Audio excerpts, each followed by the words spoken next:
How to archive orders on Amazon. Hey everyone, welcome back to our channel. In this video, I'll guide you through the steps on how you can archive orders on Amazon, so make sure to watch until the end.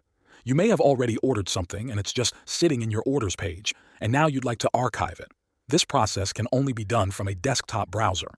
If you're using a mobile device, you'll need to access Amazon through a browser and then request the desktop version of the site. I'm sure you're already familiar with how to do that. Go to Amazon.com using a browser and make sure you're logged in.